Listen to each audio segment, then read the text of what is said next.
it just came to my mind. Maybe you want to share some imagery to pull us into this world of Foresnauts. Yeah. And, I was going to show you guys my land, and I was going to show you guys an image of a foresnaut. So, let me see. I'm going to share screen first. This is the first time I've done this, so bear with me. And my computer is very slow. I have a 10-year-old computer. So, meeting, start share. All right. Can you guys see that forest? All right. yes. Can you see that? Okay, so this is a new planet right here on Mother Earth. It has all the native flora, but it also has useful flora to human beings, and it's sort of a new ecosystem. And places like this, when you walk around in the spring and summer, you really do feel like you're on another planet. Like it feels like fantasy and science fiction, weird beings, weird things going on. I'll show you guys another shot. This is from June. I'll show you a May shot. And in these kind of places, it really helps you kind of let loose a little more.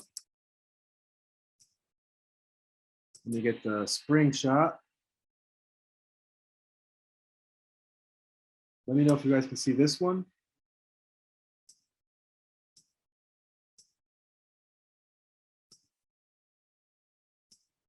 Start share. Can you see that? Yeah. All right. So this is a drone shot of our land from last year in May. And so within this forest, what I'm doing as a sort of amateur foresnaut is that I'm sort of, so in permaculture, they design things only on ecological criteria. I am taking in other criteria, whether it's intuition, aesthetic, just how things feel, the kind of feelings that happen when I walk around, and I'm trying to come up with different themes. And those themes are as different as, like, you know, a medieval movie to a future science fiction movie, or different levels in a video game. So I'm trying to come up with very like aesthetically different, but based on like natural land art features, areas. And each one of those areas then would have like a different aspect of humanity. So one area might be for like with willows and connecting with your feelings, and other areas might be more about inspiration and poetry and wisdom, and those might be more hazel based areas. But then I add things to it so that people can jump around like kids, like in a video game, like platforming, like obstacle courses.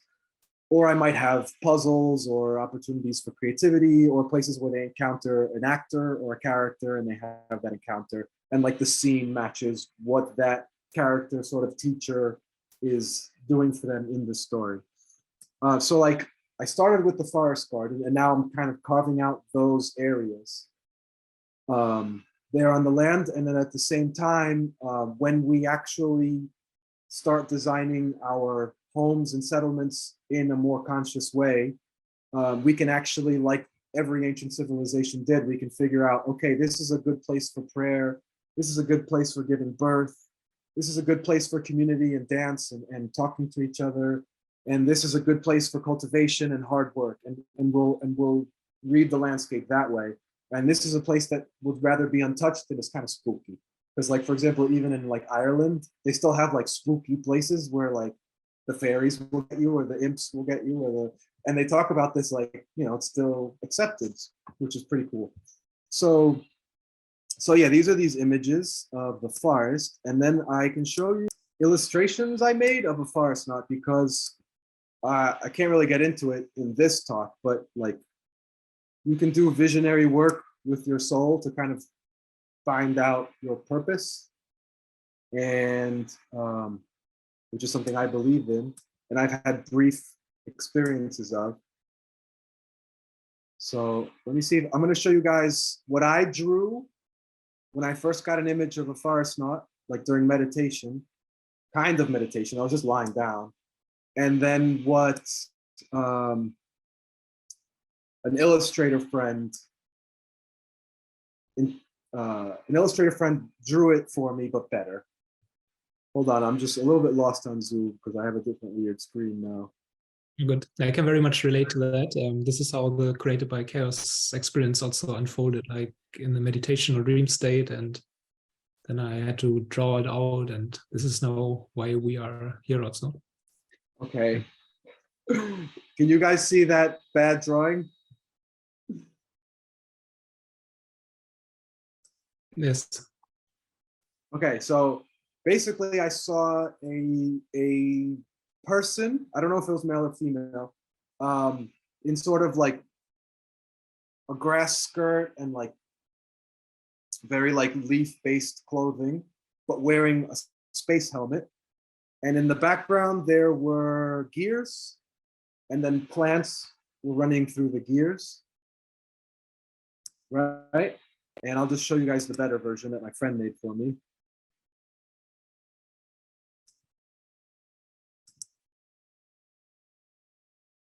Not popping up.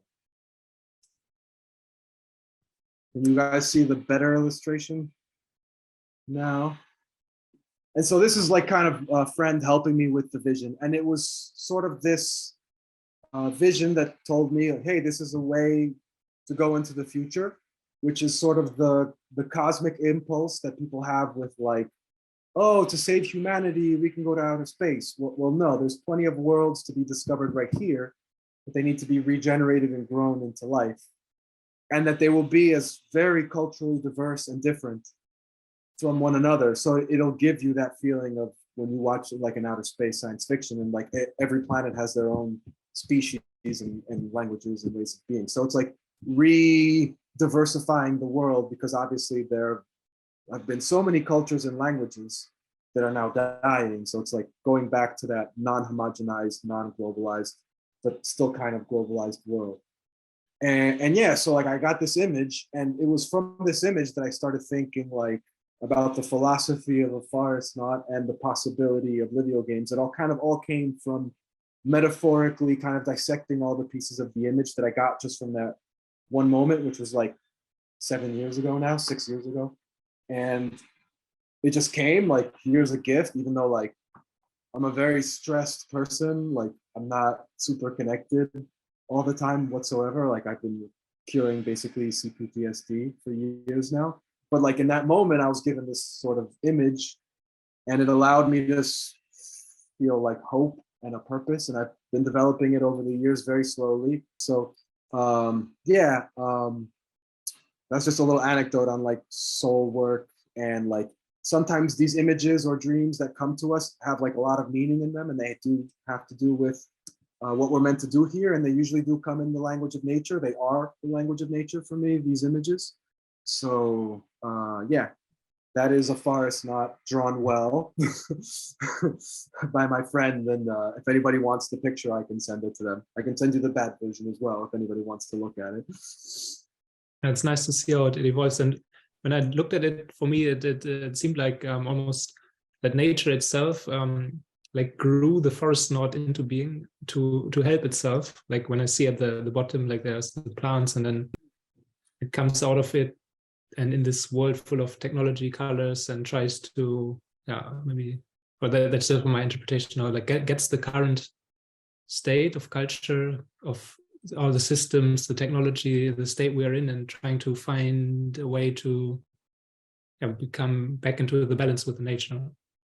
Yeah. I mean, I definitely had like themes of integration between nature and technology. And then I also had themes of where basically through other things that I saw and found, the gears, the machinery were actually symbolic of story. And it was like that story is what makes nature grow again. Story is what nature is made of. It's made of stories. And that we need to both live those stories and listen to the stories of the land, which all peoples across history have done, like their mythologies. Like a historian or anthropologist would tell you, oh, somebody made that story up. But what they would tell you is that their ancestors or some shamanic type of figure received those stories from the gods or from the spirits or from the deities that are present in the landscape. So for me, it was like the big key is like story, and we need to live stories even if we're just pretending. And that play and playing story is what's going to get out of this us out of this pinch, rather than setting up a million windmills or something like that. I feel that very much, like the current time is in need of good stories, myths that bring us closer to the nature somehow, or and that in some sense you created that new story that can be lived, and maybe in 7 generations in the future, or 20, people will like it establish itself. Who knows what it will, what fruits it will take. That would be wonderful. Yeah. I recently worked with a Montessori school, and we were doing what is called hurdling, which is like, you know, when you make fences with hazel poles, you know that technique? You make like a pretty fence with hazel rods. And I gave him like a little fable about how hazelnut learned to be flexible. And I hope they pass it down. I hope that it benefits them. But it's like these little things that it's like, not just, hey, this is the work and we're going to do it, but here's the story. Here's the myth of why this work was invented. So this is why hazel rods became flexible, and we were able to use it in land art and, like, you know, garden features and all this stuff.